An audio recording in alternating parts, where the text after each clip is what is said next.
राजसी तप नाशवान होता है।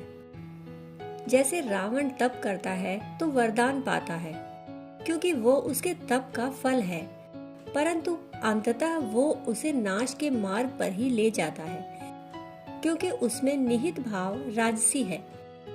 ऐसा ही मेघनाद, भस्मासुर, वाणासुर, सहस्त्रार्जुन, बाली जैसे व्यक्तियों के साथ घटता है। इस संदर्भ में एक प्रेरणास्पद कथा संत ज्ञानेश्वर के प्रथम शिष्य की आती है, जिन्होंने 1400 वर्ष की समाधि लगाने के बाद एक अद्भुत सिद्धि को अर्जित किया। उनका नाम था संत चांग देव। उनको उनके तप का फल इस रूप में मिला कि मृत शरीर के सिर पर यदि वो हाथ फेरते तो वह जीवित हो उठते। स्वाभाविक था कि इसके कारण अनेक लोग रोज उनके पास अपने संबंधियों के शव लेकर आ जाते। वे सिर पर हाथ फेरते तो वे जी उठते। लोग उनकी जय जयकार करते हुए लौट जाते।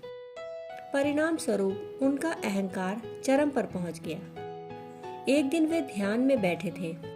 अनेक लोग अपने घरों से अपने संबंधियों के शवों को लेकर उनके पास आए हुए थे और उनकी आंखें खुलने की प्रतीक्षा कर रहे थे। इतनी देर में संत ज्ञानेश्वर की बहन मुक्ताबाई वहां से गुजरी। उन्होंने लोगों से इस मजमे का कारण पूछा तो वो बोले, अभी संत चांगदेव अपनी आंखें खोलेंगे, तब सभी मृत शरीर उनका स्पर्श पाकर जी उठेंगे। यह सुनकर मुक्ताबाई बोली, उसके लिए इनकी आंखें खोलने की प्रतीक्षा करने की क्या आवश्यकता है।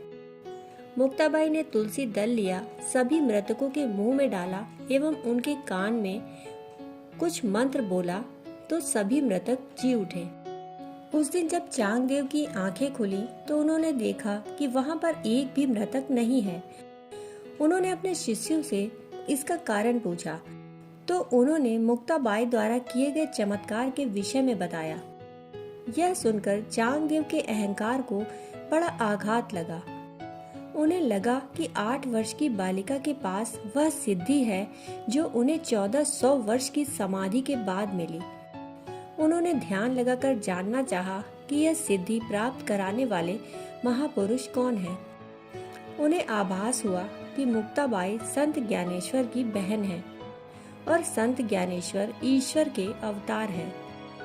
उनका मन संत ज्ञानेश्वर से मिलने का हुआ और इस आशय के साथ वे उन्हें पत्र लिखने के लिए बैठे, परंतु बहुत विचार के बाद भी यह निर्धारित न कर सके कि उनको कैसे संबोधित करें, बड़े के रूप में करें या छोटे के रूप में।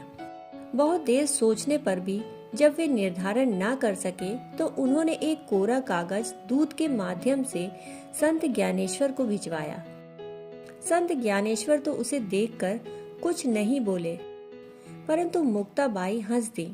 उन्हें हंसता देखकर दूत ने उनसे हंसने का कारण पूछा तो वे बोली, 1400 वर्ष के बाद भी कोरे के कोरे रह गए। कोरा कागज भेज दिया। यदि ज्ञान होता तो यह भान तो होता कि संत ज्ञानेश्वर कौन है।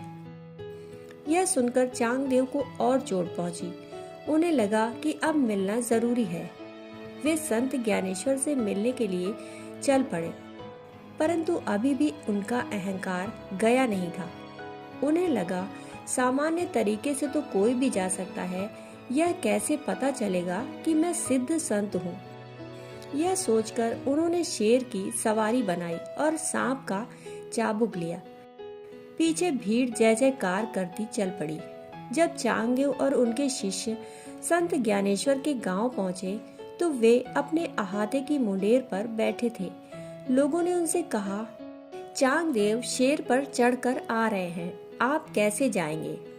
संत ज्ञानेश्वर बोले, हमारे पास दीवार भर है, और जिस दीवार पर बैठे थे उसी को उड़ने का इशारा किया। यह दृश्य देखकर चांगदेव का अहंकार टूट गया। चांगदेव की यह कथा इसलिए महत्वपूर्ण है क्योंकि 1400 वर्ष की तपस्या उनके पास भी थी, परंतु वह राजसिक थी। वह राजसिक होने के कारण उनके अहंकार के पोषण का माध्यम बन गई। उसी को तोड़कर संत ज्ञानेश्वर ने उनको अपना पहला शिष्य बनने योग्य बनाया। इसलिए भगवान कहते हैं कि ऐसे व्यक्तियों का तप राजसी होता है, वह उसका परिणाम अशुभ मिलता है। श्रीमद् भगवद गीता में श्री कृष्ण ने कहा है, हे पार्थ, दंभ करना, घमंड करना, अभिमान करना, क्रोध करना, कठोरता रखना तथा अविवेकी होना, ये सब आसुरी संपदा को प्राप्त व्यक्ति के लक्षण हैं। अपने को धर्मात्मा, साधक, गुणवान आदि प्रकट करना या अपने में श्रेष्ठ गुणों को लेकर वैसा आचरण दिखाना, ये सब सद्गुणों को लेकर किया जाने वाला दंभ है। भगवान कहते हैं कि ऐसा तप राजसी होता है और उसका परिणाम अनिश्चित आता है। ऐसा इसलिए कि व्यक्ति को तप का परिणाम तो मिलता है क्योंकि वो उसका कार्य है, पर उसके परिणाम में अंततः विनाश ही उसे मिलता है। दोस्तों, कहानी सुनने के लिए आपका बहुत बहुत आभार। कहानी अच्छी लगे तो लाइक और शेयर करना ना भूलें। फिर मिलते हैं ऐसी ही कहानियों के साथ। तब तक के लिए धन्यवाद।